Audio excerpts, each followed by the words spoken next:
Helmets. Why do some of them cost $500-ish and why do some cost $150? Let's talk it through today. What's going on, guys? I thought it'd be an interesting video to do the differences between something like a top spec $500 to $700 to $900 like a Rye or Shoei helmet versus like a more budget-friendly like Icon Alliance, like the one I have right here. So I'm going to kind of talk about those today. Before we do, let's explain a few things first about helmets and helmet safety and all that. So how can we tell which helmets are safe and which ones aren't? Well, we can look at the safety stickers on the back of one. So let's check that out really quick. If you notice here on this Rye, try to get that down to the camera, you can see that it's DOT approved and SNEL approved, right? And while it doesn't say it's ECE approved on here, it is also ECE approved as well. So what does DOT approved, SNEL, and ECE mean? So let's walk through that. So the DOT is going to be the standards determined by the US Department of Transportation, DOT, Department of Transportation. The DOT rating currently is in effect is the federal standard FMVSS 218. FMVSS 218. It's that one. And any helmet with that sticker should meet the standard. The ECE is the standards determined by the Economic Commission for Europe. It's a multinational standard that's used by more than 50 countries in Europe, and any helmet with this sticker has to meet the current ECE 22.05 standard. And finally, the SNEL is the standards determined by the SNEL Memorial Foundation. It's a voluntary testing procedure and only required by certain racing bodies. The current standard is the SNEL M2015. It's for street use helmets. And you might be asking me, well, how the hell do they come up with the protection amount for a helmet? When they test helmets, they place a foam head inside the helmet and they drop it onto an anvil to measure exactly what happened. The foam head has all these sensors inside of it that help determine what exactly went down in the crash. The helmet you're wearing should have at least one of these standards, if not more. So you're going to see either the DOT, the ECE, and the SNEL, or a combination of 2 or 3 of them. And if you have none of those, you're probably using a BMX helmet, and that's no good. So which standard is best and why does it matter? To most riders, the DOT is the basic requirement that's going to come on most helmets in the US. It's seen as the sort of bare minimum to pass standards for helmets, but it's actually pretty thorough. The Department of Transportation has these requirements involving the helmet's field of vision, penetration resistance. Hold your jokes about penetration resistance. The only problem?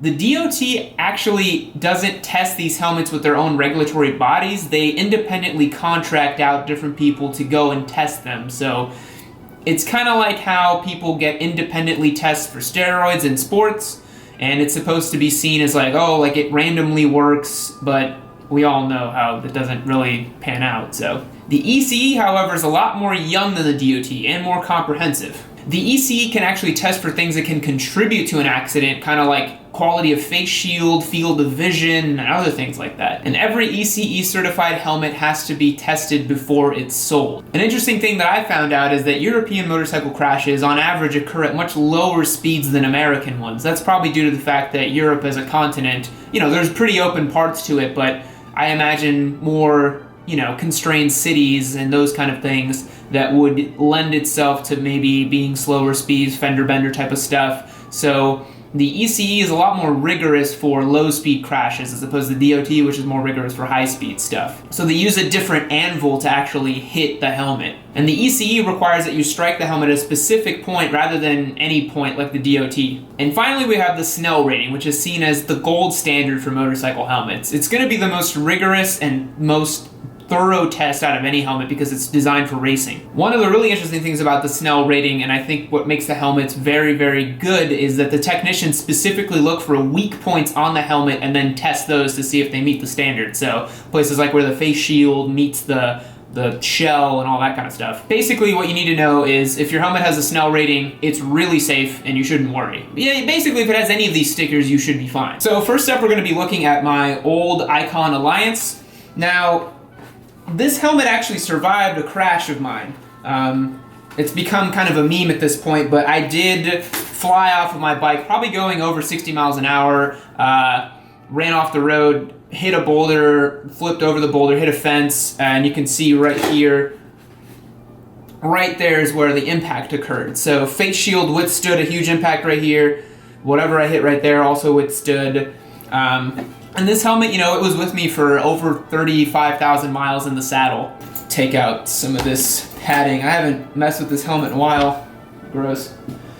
Bar none, I think this is one of the best bang for buck helmets you can get. It's $150. It's both DOT and ECE rated. You can see right there on the back with the stickers. All important stickers. Now, one of the biggest differences between something like $150 Icon Alliance and something like the, now it's probably under $500, but when I bought it was $500. The $500 Arai Signet Q is really the little amenities, the features, and the quality of the materials inside of the helmet, right? I would compare it to the differences between the interior quality of a brand new BMW versus a let's say 2004 Corolla. They're both seats, they both have steering wheels, they both have air conditioning, but one is vastly much more plush and nice than the other. And you can really feel that. Once you slip on the Icon versus the Arai, you definitely feel the difference in plushness, the difference in quality of materials on the inside. Another thing is there's fewer vents and airflow. The Icon, it's not bad in terms of airflow. Like, it has these little vents right here and up top to kind of funnel air into the helmet and keep you pretty cool on a warm day. But for example, the Arai is going to come with two like really solid little vents right here. It's got two vents in the eyebrow of the face shield, which is pretty cool. A secondary vent right here at the chin, and this cool like retractable vent back here. So again, you're paying for some extra features, a little more airflow, and a lot more comfort. The difference in weight really isn't that much more at all.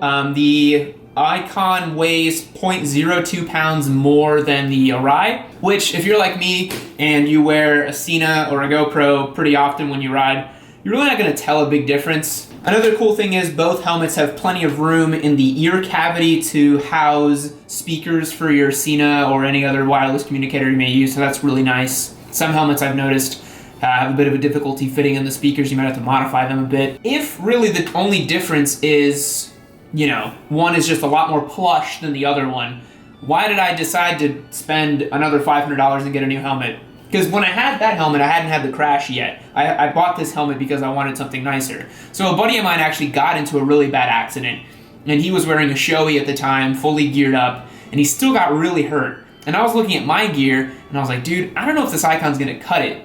But honestly, looking at the crash I had now in the Icon, it would have been fine. The safety difference between the two helmets, it's not like the Arai is 2.5 times more safe than the Icon. It's a lot nicer. That's all I can really put it as. Like the interior quality, the fit and finish, it's just a more premium product. And it has the Snell rating, so it is fit to racetrack standards. It is a more safe helmet technically, but for most real world crashes and scenarios, you're gonna be probably just fine with the Icon. But if you're looking for something more premium, nicer, plusher, you should definitely check out something like the Arai, especially if you're going to be commuting on your bike and you're going to be spending a lot of time in the saddle, in different weather conditions, warm, hot, cold. Something like the Arai that has the flexibility of, you know, a chin guard, different vents, different positions that the visor can sit at, these little vents. It just has more amenities. It's going to be nicer to have, you know? The most important thing I can also stress to you, other than the differences between the helmets in terms of the quality and all that, is the fitment of the helmet, right? A $150 helmet that fits you really, really, really well is going to protect you way better than a $900 helmet that doesn't really conform to your head. Because if you have a really loose helmet, right, whenever you go down, that's just not going to absorb the impact for you. That's going to rattle the helmet around and might even be really worse than having a helmet that may be like lower quality, you know? So that's something you should really consider when you're buying a helmet. You shouldn't necessarily just try to spend the most amount of money possible. You should look for the safety ratings, and you should absolutely get fitted for it. So go to your local shop. I know it's a pain in the ass. Everybody buys things online nowadays. You can still buy online, but just go to the shop and actually get them to get that little tape measure up your head, put a helmet on it, see if it's snug, and walk around the store with it for 30 minutes, okay?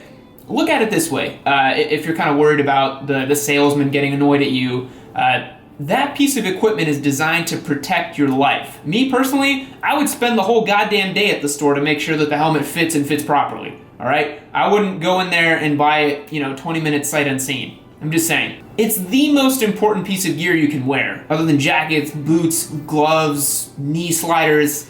That stuff is great, but the helmet, number one piece. It's your brain, dude. Like, your mind is your most treasured asset, and brain damage, dude, you can get brain damage from tripping and falling on the sidewalk, okay? Like, motorcycle accidents are no joke, and you should absolutely get fitted for your helmet properly. So, again, my little $150 icon here, it saved my life. Cost 150 bucks, saved my life. Best investment I made, bar none, for sure. Is the Arai worth it? Yes, it is worth it because it's more comfortable, it's snugger, it's just, I like it more, and I was able to buy it. But if all you can afford is this at the time, which when I started all I could afford was this, that's not a bad place to be, As long as you get a helmet that fits you correctly, is at least DOT and ECU rated, you'll be fine in a crash, for sure. So if it were me back in the day, maybe I would have saved up to get this just because it's a little nicer on the head, but wouldn't feel bad at all about having this. All right, guys, thanks for checking out this video. I hope you like the new sort of studio setup I got going. I decided to try something new out. I had this light sitting in my garage, and I decided to just throw it on me and see what would happen. If you like this format of video, just let me know. I'm always experimenting with the channel, always trying new things out. And if you want to learn more about helmets, check out that link below to Revzilla. They posted an article, I think like 2 or 3 years ago, that's phenomenal. It's definitely going to explain so much more than I could in this video. And if you haven't yet, maybe you should subscribe to my channel. I try to post I guess I would consider it the most eclectic and interesting motorcycle content on YouTube. So yeah, thanks for watching. See you later.